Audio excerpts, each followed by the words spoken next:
Hi, அனைவருக்கும் வணக்கம். இந்த வீடியோவில் நம்ம அண்டர் அச்சீவர்னால் என்ன அப்படிங்கிறத பார்ப்போம். அதுக்கு முன்னாடி ஆல்ரெடி நம்ம சேனலில் செல்ஃப் இம்ப்ரூவ்மெண்ட், செல்ஃப் க்ரோத் சார்ந்த வீடியோக்களை தொடர்ந்து பதிவு செஞ்சுட்டு வந்துட்டுருக்கோம். செல்ஃப் இம்ப்ரூவ்மெண்ட் வேணும்னு நினைக்கிறவங்க நம்ம சேனலை சப்ஸ்கிரைப் பண்ணி ஃபாலோ பண்ணிக்கங்க. ஆல்ரெடி சப்ஸ்கிரைப் பண்ணி வீடியோ பார்த்துட்ருக்கவங்க வீடியோ பிடிச்சிருந்தது அப்படின்னா உங்கள் நண்பர்களுக்கும் ஷேர் பண்ணிக்கங்க. இப்போ இந்த குவாலிட்டி என்ன அப்படிங்கிறத பார்ப்போம். இப்போ ஒரு கிளாஸ் ரூம் இருக்குது, ஒரு டீச்சர் லெசன் டீச் பண்ணிகிட்ருக்காரு, ஒரு கொஸ்டின் கேட்குறாரு. அதுக்கு ஒரு ஸ்டூடெண்ட்டுக்கு ஆன்சர் தெரியுது, ஆனால் அவன் வந்து பயம், தயக்கம், கூச்ச உணர்வு போன்ற காரணங்களால் ஆன்சர் சொல்லாமல் அப்படியே உட்காந்துட்ருக்கான். சொல்லாமா வேணாமான்னு யோசிச்சுட்ருக்கான். உடனே பக்கத்தில் இருக்கிற வேறு ஒரு ஸ்டூடெண்ட் ஆன்சர் சொல்லிடுறான். அவன் சொன்ன ஆன்சர் தான் கரெக்டு. உடனே இவன் மனசுக்குள்ளே ரொம்ப கஷ்டப்படுறான். ஐயையோ, நம்ம யோசித்தோம், அதே ஆன்சர் தான் கரெக்டாகவும் இருந்திருக்கு, நம்ம சொல்லாமல் விட்டோமே, சொல்லியிருந்தால் அந்த அப்ரிஷியேஷன் நமக்கு கிடச்சிருக்குமே நினைக்கிறான். இதே மாதிரி இன்னொரு இன்சிடென்ட் பாருங்கள். ஒரு நிறுவனம் இருக்குது, அந்த நிறுவனத்தில் நிறைய பேர் வேலை செஞ்சிட்ருக்காங்க. அதில் ஒருத்தர் பார்த்திங்கன்னா நல்லா பேச்சாற்றல் மிக்கவர், ஒரு மேடையில் நல்லா பேசணும் அப்படின்னு சொல்லிட்டு ஆசைப்படுறவரும் கூட. உடனே ஒரு ஃபங்க்ஷன் வருது. அந்த ஃபங்க்ஷனுக்கு யார் வெல்கம் அட்ரஸ் கொடுக்குறது, அதாவது வரவேற்பு உரை யார் கொடுக்குறதுன்னு சொல்லிட்டு அந்த மேனேஜர் கேட்குறாரு. இவர் உடனே நான் சொல்கிறேன்னு சொல்லியிருந்துருக்கலாம், ஆனால் இவர் சொல்லலை. உடனே அந்த ஆப்பர்ச்சுனிட்டி வந்து வேறு ஒருத்தர் கொடுக்குறாங்க. அவர் கொஞ்சம் சரியாக பண்ணலை. உடனே இவர் ரொம்ப வருத்தப்படுறாரு. இந்த ஆப்பர்ச்சுனிட்டி நம்ம எடுத்திருந்தோம்னா நம்ம நல்லா பேசியிருந்துருக்கலாமே, நமக்கு அது நீண்ட நாள் ஆசையாகவும் இருந்தது. இப்போ அவர் பேசிவிட்டு கொஞ்சம் சின்ன சின்ன மிஸ்டேக்ஸ் பண்ணிட்டாரு, நமக்கு அந்த ஆப்பர்ச்சுனிட்டி கிடைக்காமல் போயிடுச்சே, மிஸ் பண்ணிட்டோமே அப்படின்னு யோசிக்கிறாரு. இதெல்லாம் தான் அண்டர் அச்சீவரோட குவாலிட்டிஸ். நமக்கு எல்லா திறமையும், டேலண்ட்டு எல்லாமே இருக்கும், ஆனால் ஏதாவது ஒரு காரணத்தினால நம்ம அதை செய்ய மாட்டோம். இன்னொன்று, அது செய்யாமல் அதுக்கப்புறம் நம்ம அதுக்கு வருத்தமும் படுவோம். நம்ம செஞ்சுருந்துருக்கலாமோ, பண்ணியிருந்துருக்கலாமோ அப்படின்னு சொல்லி யோசிக்கிறது தான் வந்து இதனோட மிகப்பெரிய ஒரு கொடுமை. நம்ம பொதுவாக எந்த ஒரு விஷயத்துலையுமே வெற்றியும் இருக்கும், தோல்வியும் இருக்கும். வெற்றி இருந்தால் பிரச்சனை இல்லை, தோல்வி இருந்தாலும் பிரச்சனை இல்லை. ஏன்னா தோல்வி இருந்தால் நம்ம அதிலேருந்து லெசன்ஸ் கற்றுக்கிட்டு அடுத்தடுத்த நிகழ்வுகளில் நாம் வந்து வெற்றி பெற முயற்சி செஞ்சிட்ருப்போம், வெற்றியும் பெறுவோம் கூட.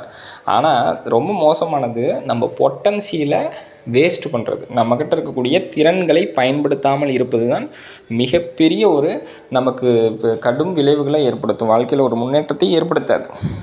அதனால் நமக்குள்ளே இருக்கிற திறன்களை எந்தவித கூச்சம், பயம், தயக்கம் இன்றி பயன்படுத்தியே தீர வேண்டும். அப்படி பயன்படுத்தினா தான் நம்ம வந்து முன்னேறி வர முடியும். இப்போது இதில் சில குவாலிட்டிஸ் மட்டும் நான் ஸ்க்ரீனில் உங்களுக்கு கொடுத்துருக்கேன் பாருங்கள். இந்த அண்டர் அச்சீவரோட சில குவாலிட்டிஸு, அதாவது ஓவர் திங்க் பண்ணுறது, கான்ஃபிடென்ட் இல்லாமல் இருக்குது, ப்ரோக்ராஸ்டினேஷன் அப்படின்னா தள்ளி போடுறது, நாளைக்கு பார்த்துக்கலாம், நாளையிலேருந்து ஆரம்பிச்சுக்கோம் அப்படின்னு சொல்லி தள்ளி போட்டுட்டு வர்றது. லேக் ஆஃப் டைரக்ஷன் அப்படின்னா எந்த டைரெக்ஷனும் இல்லாமல், எந்த ஒரு கோலும் இல்லாமல், என்ன பண்ண போகிறோம், அடுத்து இதை பண்ணணும் அப்படிங்கிற எந்த டைரெக்ஷனும் இல்லாமல் இருக்கிறது. ஃபியர் ஆஃப் ஃபெயிலியர், எங்கேயாவது ஆரம்பித்து எக்குத்தப்பாக ஃபெயிலியர் ஆகிடுச்சுன்னா என்ன பண்ணுறது அப்படின்னு சொல்லி யோசிப்போம். இது எல்லாமே இது சிலது தான், இன்னும் நிறையா இருக்குது. இது ஓரளவுக்கு முக்கியமானது மட்டும் நான் கொடுத்துருக்கேன்.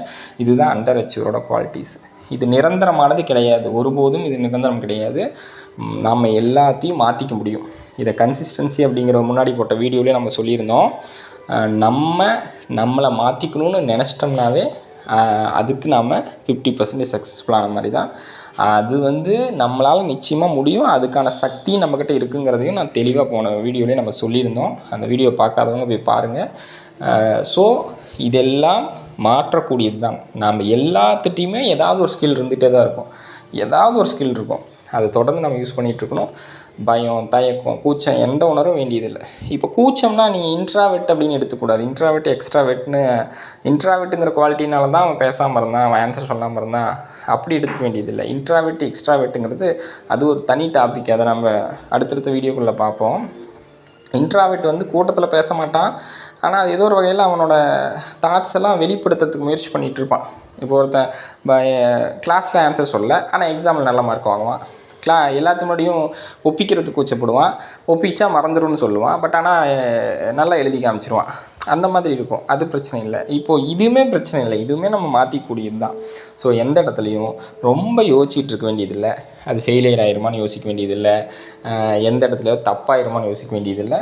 தொடர்ந்து உங்களோட வேலைகளை நம்ம செஞ்சிட்டே இருக்கணும். நம்ம என்ன ஒரு நமக்கு ஸ்கில் இருக்குதுன்னு நம்ம நினைக்கிறோமோ அந்த ஸ்கில்லை தொடர்ந்து அப்ளை பண்ணணும். நல்லா ஒரு கவிதை எழுதுவோம், பேப்பரில் கொடுக்குறதுக்கு பயப்படுவோம். அதாவது ஒரு புக்கு பிரிண்ட் பண்ணுறதுக்கு யோசிப்பாங்க, அல்லது கவிதை எழுதுறதுக்கு யோசிப்போம், அல்லது அது பப்ளிஷ் பண்ணுறதில்ல, ஒரு ஸ்கிரிப்ட் எழுதுறது, ஒரு எல்லாமே எந்த ஸ்கில்ஸ் வேணால் எடுத்துக்கலாம். ஸோ இது எல்லா ஸ்கில்ஸுமே நமக்கு இருக்கும்.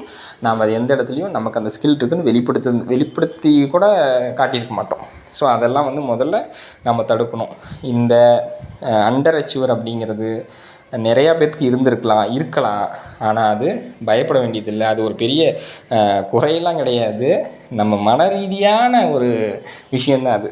நம்ம வந்து அதை மாற்றிக்கிறதுக்கு நம்மக்கிட்ட சக்தி இருக்குது. எப்பேற்பட்டவங்களாக இருந்தாலும் சரி, அது பள்ளி மாணவர்களாக இருந்தாலும் சரி, கல்லூரி படிக்கிறவங்களாக இருந்தாலும் சரி, பணி செய்யக்கூடியவங்களாக இருந்தாலும் சரி, யாராக இருந்தாலும் அதை நம்ம வந்து ஓவர் கம் பண்ணி வர முடியும். இப்போ போட்டித் தேர்வுகள் பார்த்திங்கன்னா ஒரு பெரிய பெரிய பொறுப்புகளுக்கு வந்து நல்ல ஒரு டேலண்ட் இருக்கக்கூடியவங்களாக இருப்போம். அந்த பொறுப்புக்கு போனால் நம்ம அப்படி பண்ணணும் இப்படி பண்ணணுன்ட்டு அந்த இடத்துல இருக்கிற மாதிரி யோசிப்போம். நம்ம ஒரு ஏதாவது வேறு ஒரு பணியில் இருப்போம். ஒரு உயர் பொறுப்பு பார்த்துட்டு அந்த இடத்துல நாம் இருந்திருந்தோம்னா இந்த சுச்சுவேஷன் இப்படி ஹேண்டில் பண்ணியிருக்கலாம் அப்படின்லாம் நம்ம யோசிப்போம். அதெல்லாம் பார்த்திங்கன்னா நல்ல குவாலிட்டிஸு. ஆனால் நம்ம அதே பணிக்கு போகிறதுக்கான தேர்வுகளை பார்த்து பயப்படுவோம். எக்ஸாம் பார்த்து பயப்படுவோம். நல்லா எழுதுவோம் எக்ஸாமு. ஆனால் போர்டு எக்ஸாம் பார்த்து பயப்படுவோம். அது எப்படி எழுதுறது, தப்பாயிருமோ, கஷ்டமாக வந்துடுமோ அப்படின்லாம் யோசிப்போம். அதெல்லாம் நம்ம யோசிக்க வேண்டியதே இல்லை. நம்ம வேலையை கரெக்டாக செஞ்சோம்னா அந்த ரிசல்ட் வந்து கரெக்டாக தான் வரும். அதுக்கு ஒரு கணித ரீதியாக இதை நான் சொல்கிறேன் பாருங்கள். அதாவது எந்த ஒரு கணக்கு எடுத்துக்கிட்டாலும் ஸ்டெப்ஸ் கரெக்டாக இருந்தால் போதும், ஆன்சர் கரெக்டாக வந்துடும். அந்த மாதிரி லைஃப்பில் நம்ம எல்லா ஸ்டெப்ஸையும் கரெக்டாக போட்டுட்டு வந்தோம்னாவே நமக்கு அந்த ஆன்சருங்கிற அந்த லைஃபு சக்ஸஸ்ஃபுல்லாக அமையும். அதனால் எல்லா ஸ்டெப்ஸும் கரெக்டாக பண்ணுவோம். அந்த ஃபைனல் ஆன்சர் நல்லபடியாகவே அமையும் என்பதில் எந்த மாற்று கருத்தும் இல்லை. ஸோ இந்த அண்டர் அச்சீவர் அப்படிங்கிற இந்த குவாலிட்டி நம்ம மாற்றக்கூடியது தான். எந்த இடத்துலையும் தயக்கம், பயம், கூச்ச உணர்வு எதுவும் வேண்டியதில்லை. நமக்கு இருக்கக்கூடிய டேலண்ட்ஸை நம்ம முழுமையாக வெளிப்படுத்த வேண்டும். அதுதான் நம்மளோட முன்னேற்றத்துக்கு பெரிய உறுதுணையாக இருக்கும். அப்படி பண்ணுறவங்க தான் முன்னேறிட்டு வருவோம்.